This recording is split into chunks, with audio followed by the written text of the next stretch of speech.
La pérdida de uniones celulares normales desempeña un papel en diversas enfermedades y en la metástasis. Los trastornos en los cuales se destruyen o no llegan a formarse las uniones celulares pueden tener síntomas disfigurantes y dolorosos como es el de la piel ampollada. Uno de esos trastornos es el pénfigo, una enfermedad en la cual el organismo ataca algunas de sus proteínas en las uniones celulares.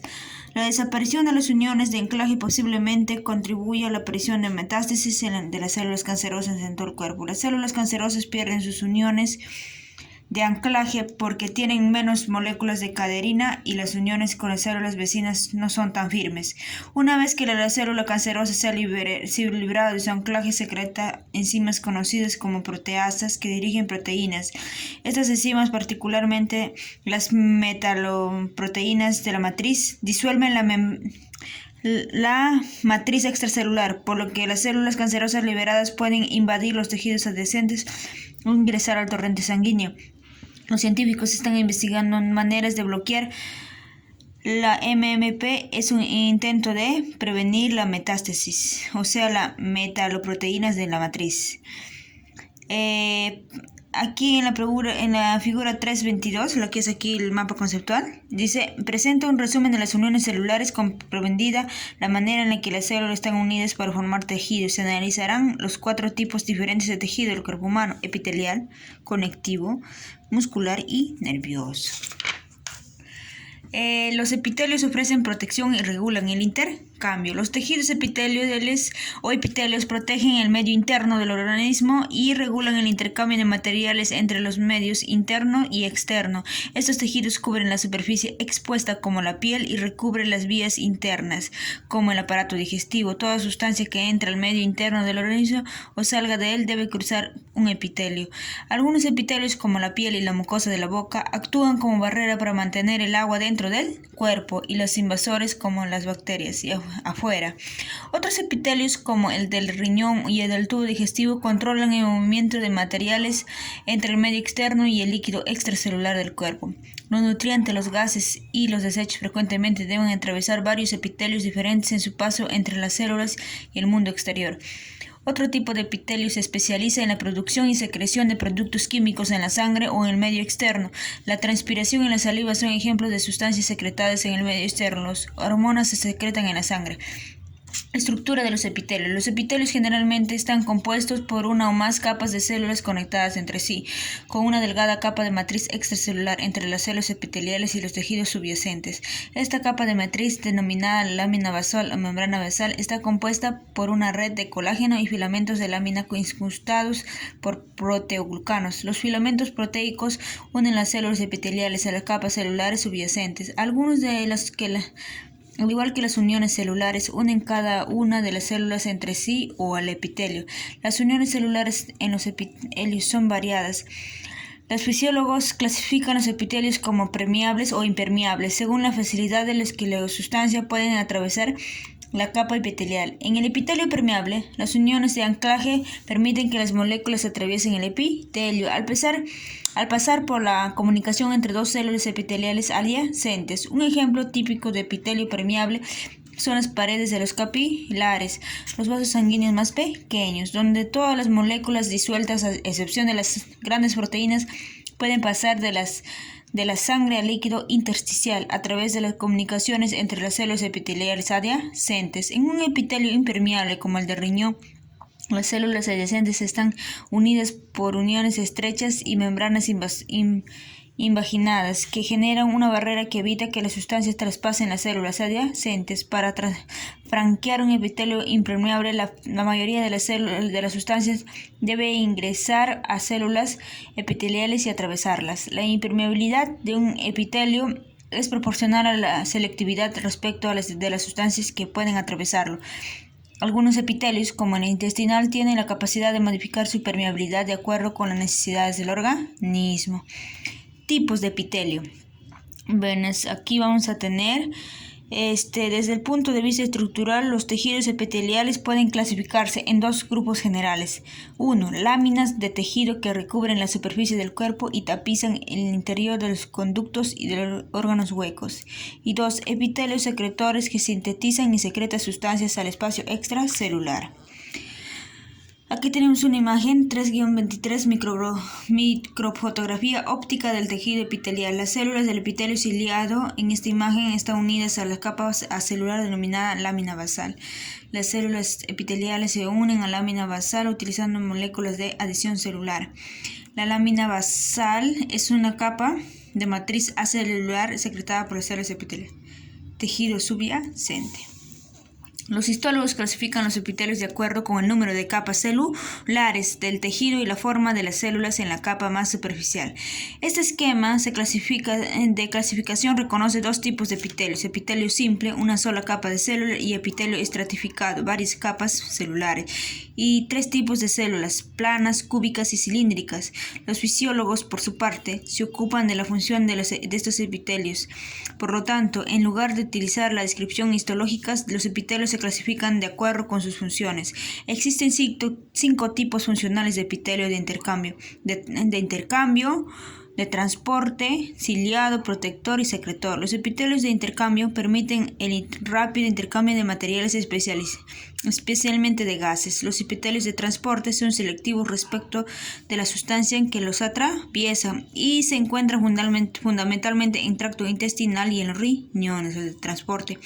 Los epitelios ciliados están ubicados en las vías aéreas del aparato respiratorio y en el aparato reproductor femenino. Los epitelios protectores se encuentran en la superficie del cuerpo y en las aberturas de las cavidades corporales. Los epitelios secretores sintetizan y secretan productos a medio externo de la sangre.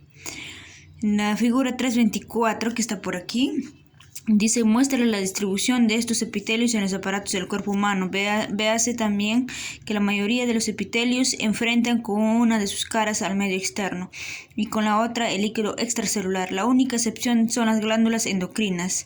Presente un gran resumen en tipos de epitelios. Aquí tenemos epitelios de intercambio. Los epitelios de intercambio están compuestos por delgadas células planas que permiten el rápido traspaso de gases de dióxido y oxígeno a través del epitelio. Este tipo de epitelio tapiza los vasos sanguíneos y los pulmones, los dos principales sitios de intercambio de gases del organismo. En los capilares, las comunicaciones o poros del epitelio también permiten que las moléculas más pequeñas que las proteínas pasen entre dos células adyacentes, lo que convierte un epitelio permeable. Aquí tenemos la figura 3.24, la boca, las glándulas exocrinas de la saliva. Aquí tenemos, este es laringe supuestamente, esófago, aparato digestivo, que es el estómago. Y acá tenemos ano, únicamente femenino, aparato reproductor, aparato urinario, células hay aquí. Glándulas endocrinas en el pulmón, aparato digestivo, respiratorio, aparato circulatorio, el corazón, la sangre. La sangre va a pasar por todo el cuerpo, ¿no? Están las células. Es un tejido. La sangre se le conoce como un tejido conectivo. Los histólogos clasifican este tipo de epitelio como epitelio plano simple porque tiene una única capa de células planas delgadas. El epitelio plano simple que recubre el corazón y los vasos sanguíneos también se denomina endotelio. O sea, es simple para más facilidad para transportar oxígeno y dióxido, ¿no? Porque es un trabajo rápido. Uno respira por minuto 20 respiraciones por minuto, o sea 40, o sea 40 sería entre respirar, exhalar, ¿no? Y hay mucho trabajo porque el cuerpo es gigante. Los vasos sanguíneos dice que pueden dar, uniéndose entre sí, pueden dar vuelta 2 veces al planeta, de un ser humano 2 veces el planeta Tierra. Así que es bastante. Los epitelios de transporte regulan de manera activa y selectiva el intercambio de sustancias no gaseosas como iones y nutrientes. Entre los medios interno y externo, estos epitelios tapizan el interior de los conductos huecos del aparato digestivo y el riñón, en los cuales la luz se abre al medio externo. Los epitelios de transporte reúnen varias características. Forma celular. Las células de epitelios de transporte son mucho más gruesas que las de células de epitelio de intercambio y actúan al mismo tiempo como barrera y como puerta de entrada. La capa celular tiene el espesor de una célula, epitelio simple, y estas son cúbicas o cilíndricas. Modificaciones de la membrana. La membrana apical, la superficie de la célula epitelial que mira hacia la luz, tiene microvellosidades que aumenta la superficie disponible para el transporte. Las células son microvellosidades. Las células con microvellosidades tienen una superficie aproximadamente 20 veces mayor que la célula que carece de ellas. Además, la membrana vasolateral, la porción de la célula epitelial que enfrenta el líquido extracelular, también puede tener pliegues que aumentan la superficie de transporte de la célula. 3 uniones celulares del epitelio de transporte. Las células de los epitelios de transporte están unidas a las células adyacentes por uniones moderadas fuertes a muy fuertes, lo que implica que para atravesar el epitelio el material debe ingresar primero la célula epitelial al lado del tejido y salir de la célula al otro lado del tejido. Orgánulos celulares del epitelio de transporte. La mayoría de las células de transporte que transportan materiales tienen gran cantidad de mitocondrias, o sea, para formar ATP, que proporcionan energía para el proceso de transporte. Las propiedades de los epitelios de transporte varían de acuerdo con la zona del cuerpo en la cual se encuentra. Por ejemplo, la glucosa puede atravesar el epitelio que recubre la luz del intestino delgado e ingresar al líquido extracelular, pero no puede atravesar el epitelio del intestino grueso. Es más, las propiedades de transporte de un epitelio pueden regularse y modificarse en respuesta de varios estímulos. Las hormonas, por ejemplo, afectan el transporte de iones en el epitelio renal. Se aprenderá más acerca de los epitelios de transporte a estudiar los riñones y el sistema digestivo. Epitelios ciliados es otro. Los epitelios ciliados son tejidos que no realizan transporte de sustancias y que se encuentran recubriendo. Aquí vamos a ver primero, aquí su leyenda de esto es las rayitas, es epitelio de intercambio, así como su patita del caballo que lo pone, secreción, el secretor es así con una flechita y sin nada, es epitelio secretor también. Epitelio de intercambio, la raya, el gruesito como marroncito es el epitelio protector, el celeste azul epitelio ciliado, epitelio de transporte es morado. Su leyenda, ¿no? Entonces el epitelio ciliado. Los epitelios ciliados son tejidos que no realizan transporte de sustancias y que se encuentran recubriendo el aparato respiratorio y algunas partes del aparato reproductor femenino. La superficie del tejido que mira hacia la luz está recubierta por cilios que se mueven de manera coordinada y rítmica, los que les permiten mover líquido y partículas sobre la superficie del tejido. Las lesiones causadas a los cilios o a las células epiteliales que lo poseen pueden impedir el movimiento ciliar. La parálisis de epitelio ciliado que recubre el tracto respiratorio es una de las consecuencias del tabaquismo. Se considera que contribuye a una mayor incidencia de infecciones respiratorias en los fumadores debido a que los cilios no pueden barrer de los pulmones el moco que atrapa las bacterias. Ilustra el epitelio cilíndrico ciliado de la tráquea. Acá tenemos un cuadro, ¿no?, de comparativo como resumen. Dice tipos de epitelios, número de células celulares, de capas celulares, forma celular, características especiales, dónde se encuentran. De intercambio, número de capas celulares, 1. Forma celular plana. Los 7 vamos a encontrar en los vasos sanguíneos. Características especiales, los poros entre las células permiten el fácil pase de la molécula, donde se encuentran pulmones, recubrimiento de los vasos sanguíneos. De transporte, una capa celular. Forma celular cilíndricas o cúbicas. Características, las uniones estrechas evitan el movimiento entre las células, superficie aumentando que por el plegamiento de las membranas celulares de las velocidades o dedos. Donde se encuentran intestino, riñón, algunas glándulas exocrinas. Ciliado, una capa nomás celular. Formas cúbicas o acilíndricas. Característica, uno de los lados cubierto con cilios para mover líquidos sobre la superficie. Donde se encuentra nariz, tráquea y vías aéreas superiores, aparato reproductor femenino. Protector, muchas capas celulares. Forma celular planas en las capas superficiales, poligonales en las capas más profundas. Características especiales, células estrechamente conectadas por muchos desmosomas, que son uniones celulares, no matriz para una unión celular. Donde se encuentran piel y recubrimiento de cavidades como la boca que se abren al medio externo. Secretor, una a muchas capas.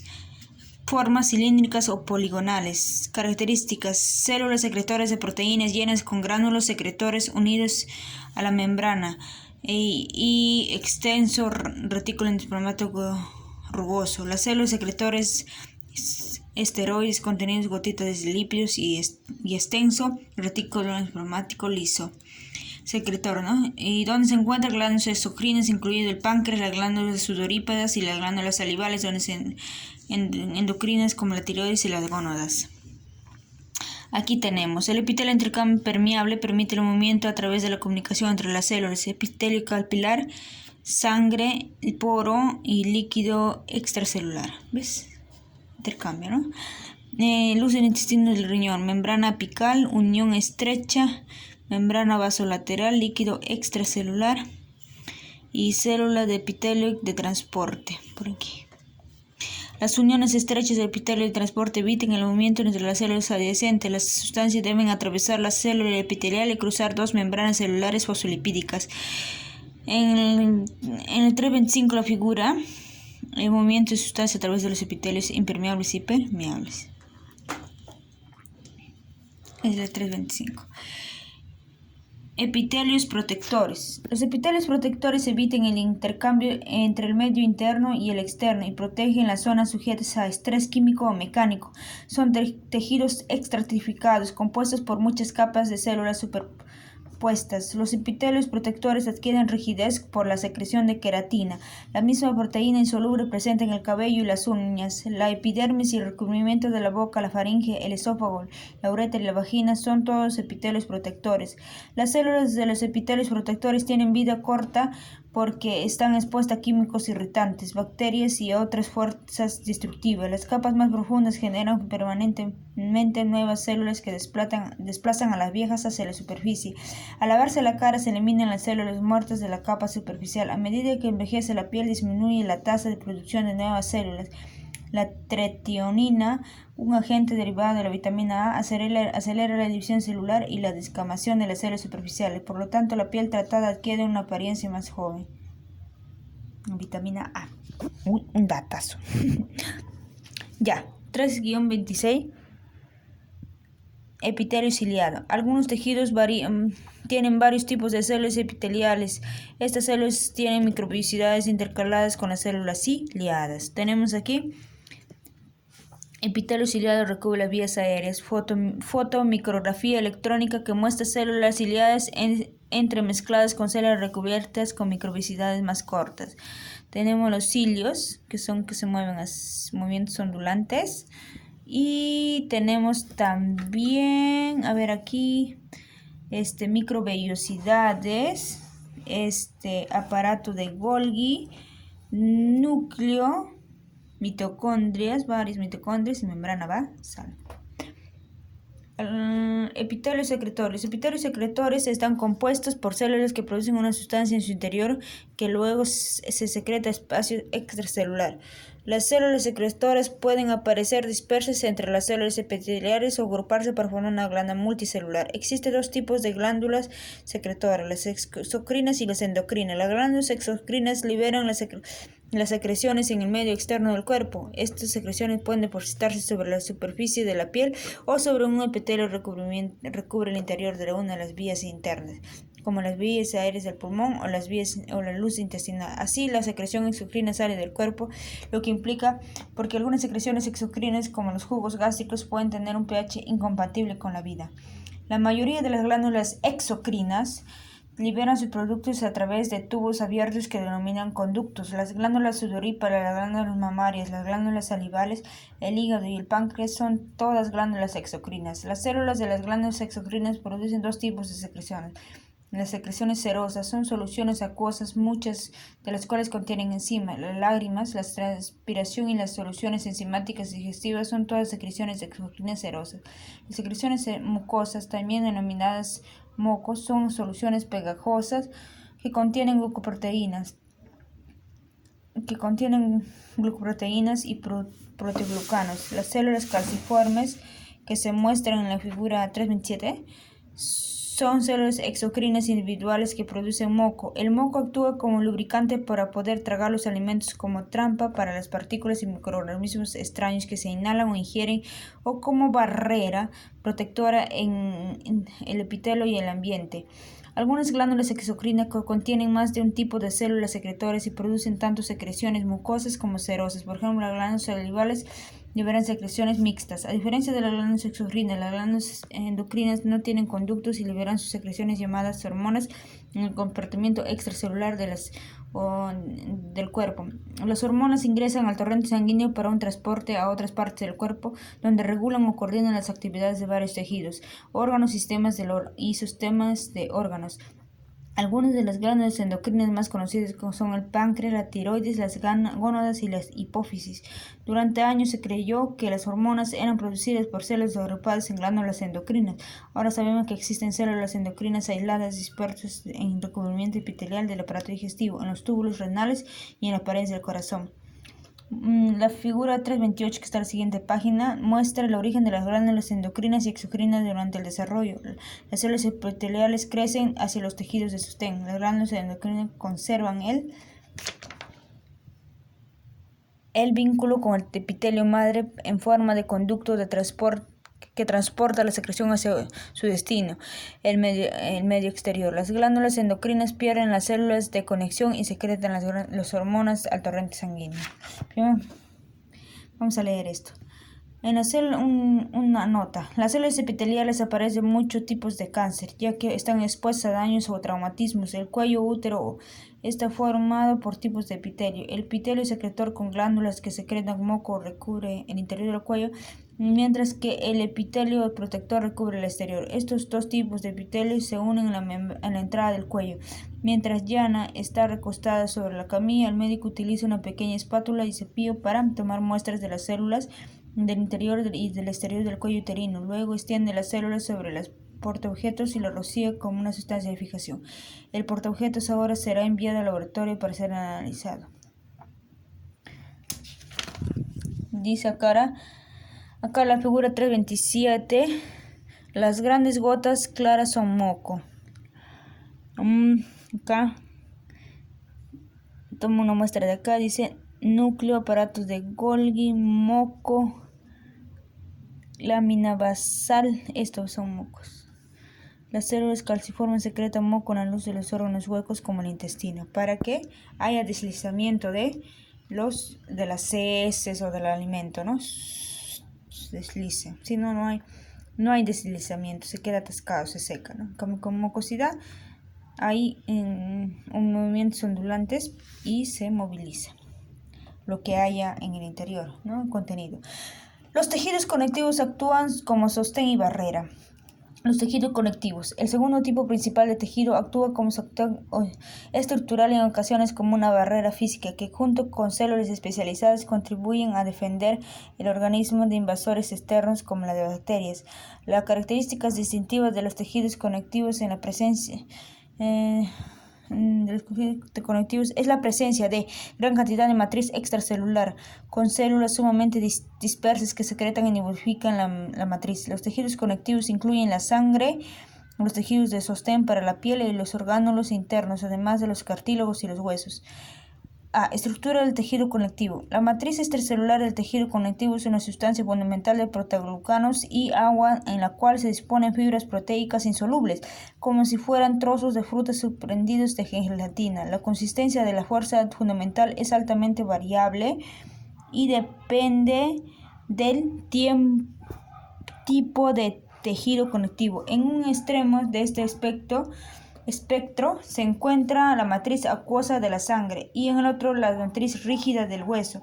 Entre ambas hay soluciones de proteoglucanos de consistencia variable, desde viscosa a gelatinosa. La expresión sustancia fundamental a veces se utiliza como sinónimo de matriz.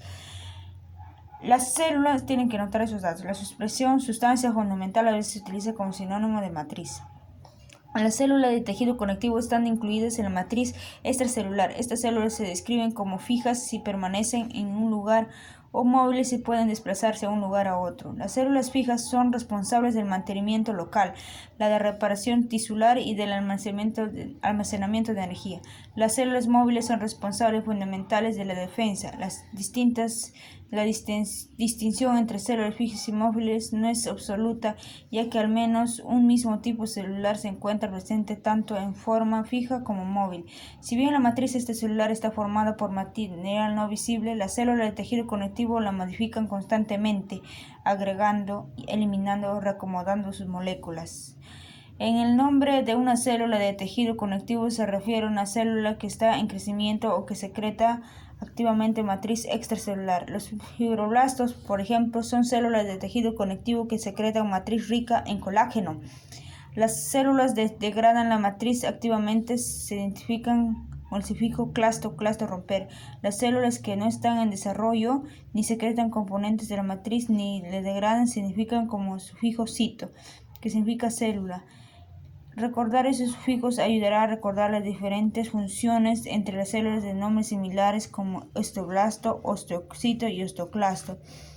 Estos tres tipos de células presentes en los huesos, además de secretar los proteoglucanos de la sustancia fundamental, las células de tejido conectivo producen las fibras de matriz. Existen 4 tipos de proteínas fibrosas en la matriz que se unen para formar fibras insolubles. El colágeno, pegamento, es una proteína más abundante del organismo y representa aproximadamente 1/3 del peso seco del cuerpo humano.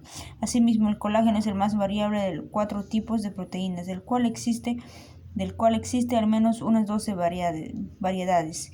Está presente en casi todos los sitios en los que se encuentra el tejido conectivo, desde la piel a los músculos y los huesos. Las moléculas individuales de colágeno se agrupan para formar fibras de colágeno flexibles, pero no elásticas, cuya resistencia por unidad de peso es mayor que la del acero. La cantidad y disposición de las fibras de colágeno diferentes a una variedad de tejido conectivo o de otra. Las otras 3 proteínas fibrosas del tejido conectivo son la elastina, la fibrilina y la fibronectina. La elastina es una proteína espiralada y ondulada que vuelve a su longitud después de haberla estirado. Esta propiedad se denomina elastancia. La elastina se combina con fibras rectas y delgadas de fibrilina para formar filamentos y hojas de fibras elásticas. Estas 2 fibras son sumamente importantes en los tejidos elásticos como los pulmones, los vasos sanguíneos y la piel. Como se mencionó previamente, la fibronectina conecta las células en la matriz extracelular en las adhesiones focales. La fibronectina además desempeña un papel importante en los procesos de cicatrización de heridas y de coagulación de la sangre. Acá tenemos una imagen. Durante el desarrollo, la región del epitelio destinada a convertirse en tejido glandular se divide hacia el interior del tejido conectivo subyacente. Epitelio, tejido conectivo, y así se divide, ¿ves? Exocrina, endocrina, más adentro, como un conducto. Las células de conexión desaparecen. Las células exocrinas secretoras, células endocrinas secretoras, vasos sanguíneos. En las glándulas exocrinas se forma un centro hueco o luz y genera un conducto que proporciona un pasaje que las secreciones llegan a la superficie del epitelio. Como por ejemplo tenemos sudoríparas, salivales, ¿no? Las glándulas endocrinas, que es el la tiroides, páncreas, pierden el puente de conexión que une a las células con el tejido madre. Las células de excreción son liberadas directamente en el torrente sanguíneo. Desarrollo de las glándulas exocrinas y endocrinas a partir del epitelio. B. Tejido conectivo. Seguimos tipos de tejido conectivo. Describe los diferentes tipos de tejido conectivo. Los más comunes son el tejido conectivo laxo y denso. El tejido adiposo, la sangre, el cartílago y el hueso. El tejido conectivo laxo, dentro de tipos de tejido, son los tejidos elásticos que se encuentran por debajo de la piel, y que sirven de sostén para